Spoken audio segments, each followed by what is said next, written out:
जैसा नास्तिक देश, जहां सरकार ने धर्म को हमेशा दबाने की कोशिश की, वहां के पूरे गांव अचानक से हिंदू हो जाएं।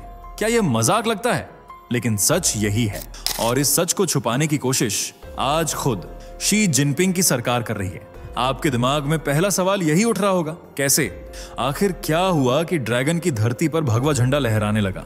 ये वही चीन है जहां 51% लोग खुद को नास्तिक मानते हैं, जहां मंदिर तोड़ दिए जाते हैं और जहां धार्मिक गतिविधियों को कड़ी निगरानी में रखा जाता है। लेकिन इसी चीन में आज हजारों चीनी परिवार सुबह शाम हनुमान चालीसा पढ़ रहे हैं, घर में मंदिर बना रहे हैं और हिंदू त्योहार मना रहे हैं। सोचिए, पीली साड़ी पहनी चीनी महिलाएं माथे पर तिलक, हाथों में कलश लेकर भजन कीर्तन कर रही हैं। यह तस्वीर जितनी अजीब लगती है उतनी ही सच्ची है, और यहीं पर दिमाग हिल जाता है, क्योंकि सवाल यह नहीं कि उन्होंने सनातन को अपनाया, बल्कि यह है कि किसने फैलाया, क्यों फैलाया और अभी क्यों। यहीं आता है असली रहस्य। पुरातत्व की खुदाई से मिले शिवलिंग और विष्णु की मूर्तियां, इस्कॉन की गुप्त कोशिशें और प्राचीन चीन की जड़ों से जुड़ी सनातन की कहानियां, इन सब ने मिलकर एक ऐसी लहर पैदा की है जिसने शी जिनपिंग की नींदें उड़ा दी हैं। और यही है इस वीडियो की असली यात्रा, चीन के गांव-गांव में फैलते सनातन के रहस्य को खोलना।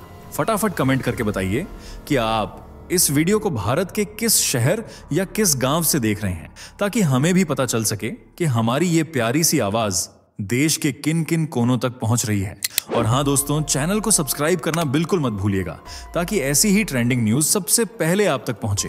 कैसे बौद्ध देश चीन में लहराया सनातन का परचम? क्यों नास्तिक सरकार भी अब सनातन के बढ़ते प्रभाव को नहीं रोक पा रही है? क्यों बौद्ध धर्म की तरह अब चीनी लोग सनातन के मुरीद बन रहे हैं? कौन से सबूत मिले हैं चीन की जमीन के नीचे जिन्होंने सनातन की जड़ों को चीन के प्राचीन काल से जोड़ दिया है?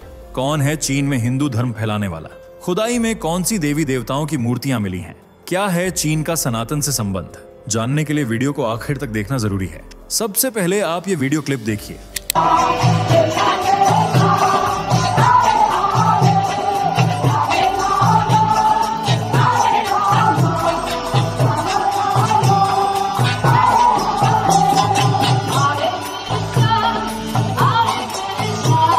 ये नजारा है ड्रैगन नाम से मशहूर चीन का, जो पूर्वी एशिया के सबसे पावरफुल देशों में गिना जाता है। यहाँ मॉडर्न टेक्नोलॉजी से लेकर मैन्युफैक्चरिंग सेक्टर तक, एजुकेशन से लेकर अच्छी लाइफस्टाइल तक सब कुछ मौजूद है। लेकिन धर्मों का प्रभाव कुछ कम ही देखने को मिलता है, क्योंकि चीनी सरकार ने नागरिकों को सिर्फ नाम मात्र की धार्मिक आजादी दे रखी है। यही वजह है कि यहाँ की 51% आबादी किसी भी धर्म में विश्वास नहीं करती, जबकि 21% चीनी लोक धर्म, 18% बौद्ध धर्म, 5% ईसाई धर्म, 1.8% लाम और 0.7% में दूसरे धर्म देखने को मिलते हैं। और सनातन इन्हीं माइनर रिलीजन्स में शुमार किया जाता है, जिसके फॉलोअर्स की संख्या महज 20,000 के आसपास है, जो आपको ज्यादातर चीन के ग्वांगडोंग और क्वांजोउ में नजर आएंगे। हालांकि चीन में सनातनियों की संख्या बहुत कम है, लेकिन फिर भी इस देश में सनातन की हवा अब तेजी से बहने लगी है। चीनी पुरुषों से लेकर चीनी महिलाएं तक हिंदू धर्म को अपना रही हैं, उसे करीब से जान रही हैं। हिंदू रीति रिवाज फॉलो किए जा रहे हैं और हिंदू त्योहारों की रौनक भी अब चीन में सजना शुरू हो गई है। जैसे ये वीडियो देखिए।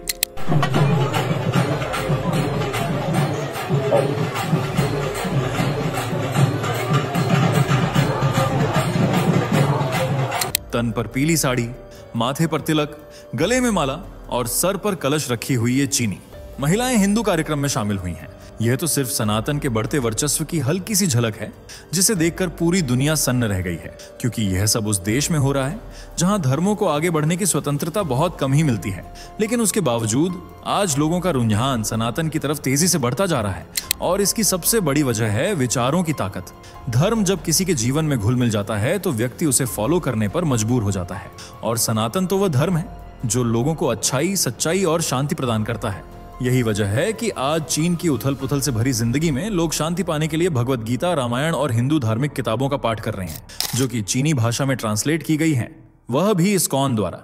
जी हाँ, चीन में बढ़ते सनातन के वर्चस्व के पीछे इस्कॉन संस्था की ही मेहनत छुपी हुई है। इस्कॉन के सदस्य इंद्रद्युम्न स्वामी, जो खुद पहले गैर हिंदू थे, उन्होंने न सिर्फ हिंदू धर्म को अपनाया, बल्कि अब चीन में भी सनातन का प्रचार प्रसार कर रहे हैं। ये देखिए।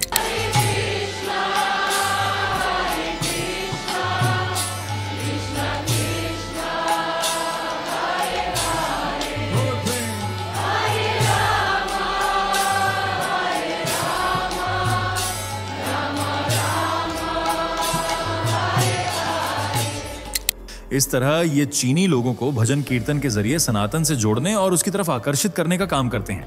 इनके यही अथक प्रयास आज चीन में सनातनियों की संख्या बढ़ा रहे हैं।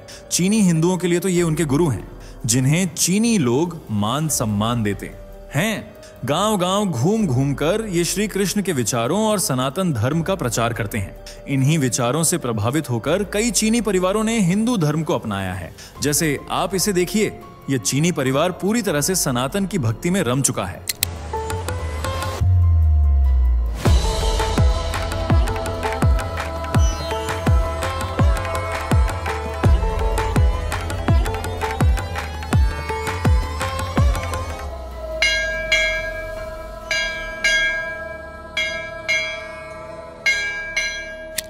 इन्होंने हनुमान समेत कई हिंदू देवताओं की मूर्तियां सजा रखी हैं और घर के अंदर पूरा मंदिर बना रखा है, जहां सुबह शाम हिंदू भगवानों की पूजा अर्चना की जाती है। सिर्फ यही एक फैमिली नहीं है जो सनातन पर जान छिड़क रही है, बल्कि इन्हीं की तरह तमाम चीनी परिवार आज सनातन से जुड़ चुके हैं। जैसे निमाई निदाई की चीनी फैमिली, जिसके हर सदस्य के मन में हिंदू धर्म और देवी देवताओं के लिए इज्जत और प्यार भरा हुआ है, और ये लोग दूसरे लोगों को भी हिंदू धर्म से जुड़ने के लिए प्रेरित करते हैं। इस फैमिली की आस्था की डोर भगवान श्री कृष्ण और भगवान नरसिंह से जुड़ी हुई है, जिनकी ये तहे दिल से आराधना करते हैं, और साथ ही भजन कीर्तन और पूजा में शरीक होने के लिए दूसरे चीनी परिवार भी इन्हीं के यहाँ आते हैं। और यह नजारा सच में मंत्रमुग्ध कर देने वाला होता है। देखिए,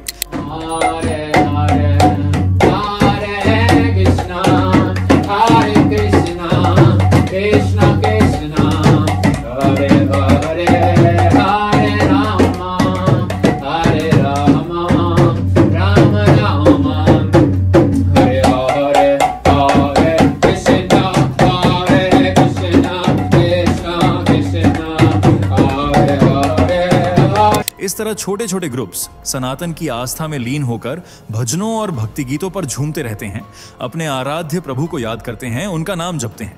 और हिंदू धर्म की यह पकड़ आज या कल से नहीं है, बल्कि 19वीं शताब्दी से बताई जाती है, जब 1990 के दशक में चीन ने वैश्विक व्यापार, जनसंख्या और संस्कृति को बढ़ावा देने के लिए अपने देश के दरवाजे विदेशियों के लिए खोल दिए थे, जिससे विदेशियों का चीन में आना जाना शुरू हो गया और भारत से भी कई स्टूडेंट्स चीन में जाकर पढ़ाई करने लगे।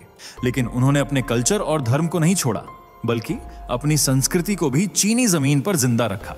इस तरह भारतीय युवाओं और व्यापार के जरिए चीन में हिंदू धर्म न सिर्फ आया, बल्कि उसे बढ़ावा भी मिला।